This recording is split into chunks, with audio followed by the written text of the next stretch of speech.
10 سال جو ہے جماعت اسلامی نے اپنے سراج الحق کو دینے کے بعد پارٹی کا پٹھا بٹھا دیا. حافظ نعیم الرحمان نے آتے ہی پارٹی کو دوبارہ بوسٹ کیا.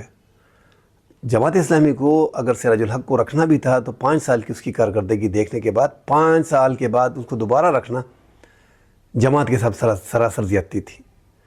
اب اس بار جو چناؤ ہوا ہے اس میں جماعت اسلامی کے حافظ نعیم الرحمان صاحب سامنے آئے ہیں. آپ دیکھ لیں گے اس کے 5 سال کی ٹینیور میں جس طرح کے سٹارٹ سے یہ کام کر رہا ہے. اس کی آواز کو لوگ پسند کرتے ہیں, اس کی بات کو لوگ پسند کرتے ہیں. آواز کو پسند کیوں کرتے ہیں؟ دبدبے کے ساتھ, زور کے ساتھ, متاثر کن تقریر کرتے ہیں اور نالج کے ساتھ. ایک بندے کے پاس نالج ہو. حکومت کو انہوں نے جو اپنے اخراجات کم کرنے کے لیے جو بتایا تھا وہ پورے پاکستان میں کسی کو پتہ نہیں تھا کہ پورا پاکستان میں 4 لاکھ سرکاری گاڑیاں ہیں. یہ اعداد و شمار حافظ نعیم الرحمان نے اکٹھی کی.